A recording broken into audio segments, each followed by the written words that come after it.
final do século XIX foi marcado por um boom de experiências científicas e tecnológicas. E foi nesse contexto que visionários como os irmãos Lumière e Thomas Edison começaram a explorar a captura e a projeção de imagens em movimento. Em 1895, os irmãos Lumière apresentam ao mundo o cinematógrafo, um equipamento que permitia a transmissão de curtas-metragens em locais públicos. Esse evento marcou o início oficial da sétima arte e essas projeções começaram a conquistar o imaginário das pessoas. Oi, eu sou a Gabi Mendes, eu sou atriz e arte educadora e hoje nós vamos falar sobre o cinema mudo. Depois que os irmãos Lumière fizeram as primeiras transmissões do filme do trem chegando na estação, o cinema já começou a ser marcado como uma forma de entretenimento popular. E é curioso quando a gente começa a pesquisar um pouco mais sobre a história desse filme e a gente descobre que as pessoas tinham muito medo desse filme. Porque quando você vê a imagem do trem chegando na tela, as pessoas achavam que o trem realmente iria atravessar a tela e chegar até elas. As pessoas começavam a gritar, a ficar desesperadas. E hoje a gente assiste esse filme e a gente fala, cara, era só isso, caramba, não tem nada demais.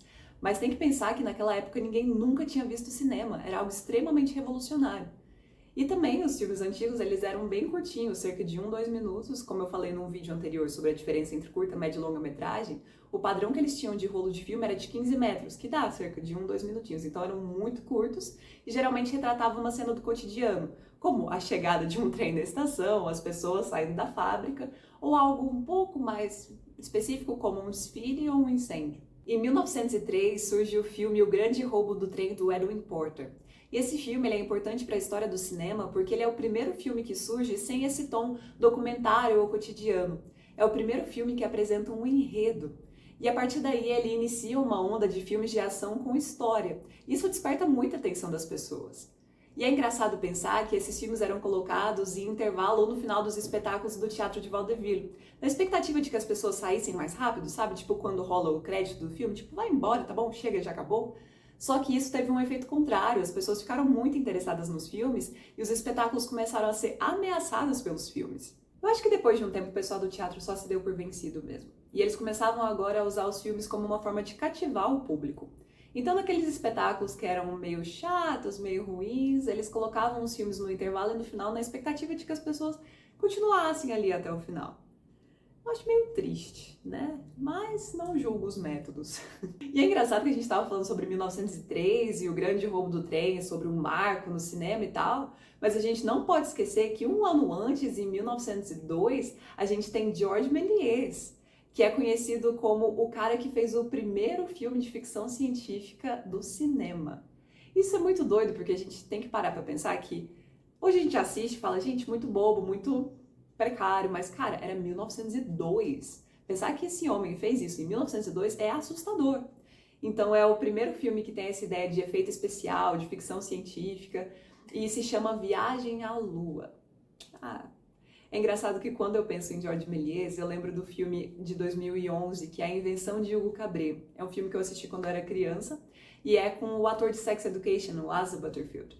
E ele começa, é um filme ficcional, não tem nada a ver com a realidade do que foi realmente a história do Georges Méliès, mas é um filme muito fofinho, muito lúdico, acho que vale a pena assistir. Por conta da falta de som das películas, o cinema mudo era muito marcado por essas interpretações muito exageradas, com expressões corporais e faciais muito acentuadas. É mais ou menos você pensar como teatro, porque os atores do teatro utilizam expressões muito mais amplas porque eles sabem que tem pessoas que estão longe. No caso do cinema mudo como eu sei que a gente não tem som, eu vou exagerar muito no meu corpo e na minha visualidade, na minha cara, para que você entenda o que eu estou falando mesmo sem você me escutar. Isso é muito bonito, isso é muito incrível de atuação. Um grande exemplo para mim de uma pessoa que faz isso maravilhosamente bem, que foi uma grande diva do cinema mudo também, é a Gloria Swanson. A Gloria Swanson, eu conheci o trabalho dela a partir do filme Crepúsculo dos Deuses ou Sunset Boulevard de 1950. E é um filme que trata a vida de uma mulher que ela era super aclamada quando ela era atriz de cinema mudo e quando começa a surgir o filme falado, ela perde a posição dela, ela entra no esquecimento. E ela é tão maravilhosa nesse filme, já é um filme com som, e a Gloria Swanson ela conseguiu essa transição diferente da personagem dela, mas ela tem uma expressividade tão linda, porque ela mantém a expressividade dela do cinema mudo dentro desse cinema falado. Mas ela é tão incrível. Assistam Sunset Boulevard. Uma característica que a gente tem bem forte na nossa cabeça quando a gente pensa em cinema mudo é de que os filmes eram em preto e branco. Mas você sabia que mesmo naquela época já existia filme em cor? Era bem mais complicado de fazer, mas existia. Eles pegavam as películas e mergulhavam em corante para poder escolher a cor que eles queriam para dar o tom da cena. Então, por exemplo, uma cena que fosse noturna, eles pintavam de azul. Uma cena diurna, pintavam de amarelo. Uma cena que representasse o fogo, algo mais violento, algo mais passional, usavam o vermelho. Para cenas misteriosas, usavam o verde. Existia uma outra forma também de dar cor para as películas, que era pintar cada película à mão. Eu nem consigo imaginar o trabalho que deve ser fazer isso, mas quem já tinha feito? Georges Méliès, o revolucionário. E é muito doido a gente parar para pensar que ainda hoje a gente usa muito da colorimetria para uma espécie de manipulação de emoção. Então aqueles filmes que têm umas cenas mais azuis representam essa ideia de depressão, da tristeza. As cenas mais vibrantes, mais amarelas, são as cenas mais felizes. As cenas mais vermelhas ainda representam essa ideia do passional. Então é muito doido a gente pensar que a gente ainda usa da cor para poder manipular emoções. Outro ponto muito importante dos filmes do cinema mudo é o seu acompanhamento musical. Aquela primeira exibição do filme dos Irmãos Lumière meio que ditou a regra de que os filmes deveriam ser acompanhados por uma orquestra. Então as pessoas iam para assistir o filme e tinha uma orquestra ao vivo com músicas que iriam acompanhar o ritmo da cena e também que iriam ajudar a entender um pouco mais a interpretação dos atores. Pensa você entrar no cinema e tem lá uma orquestra tocando a música do filme. Ai, deve ser a coisa mais linda do mundo.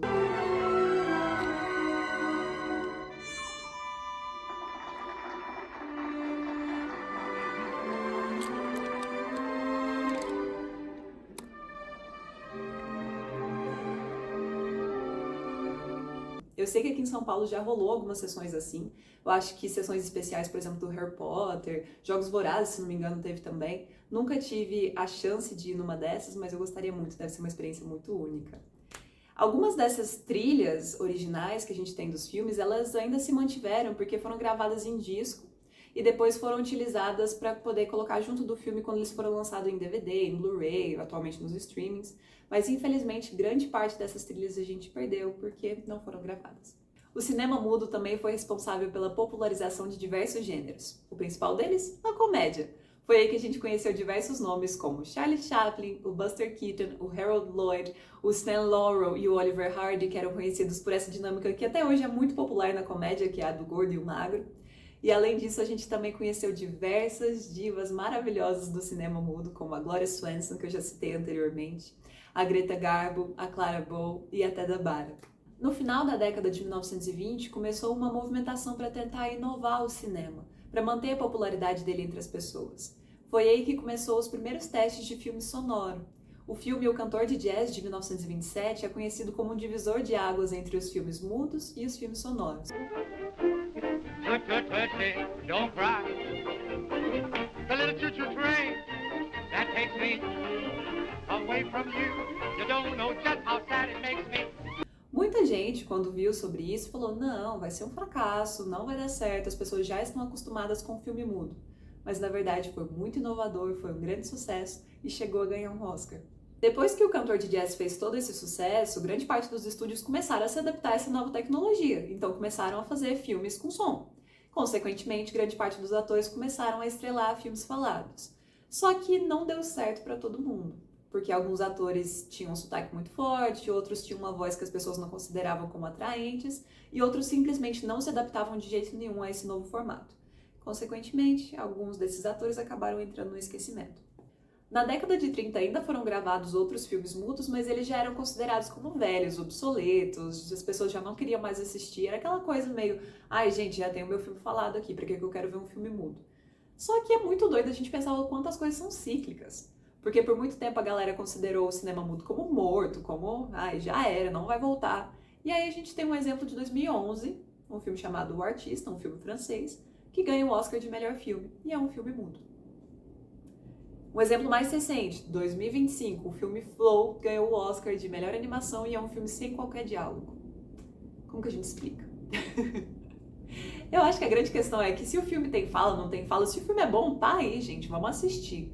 E tem muitos desses filmes mudos que são muito bons, mas eu acho que a gente tem essa mania meio vira-lata de querer sempre baixar a cabeça para nova tecnologia, mas não significa que a outra não tenha o seu crédito, que não significa que não seja boa, sabe?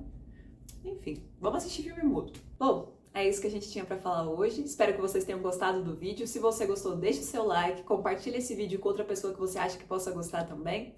E não se esqueça de se inscrever no canal. É isso, até a próxima!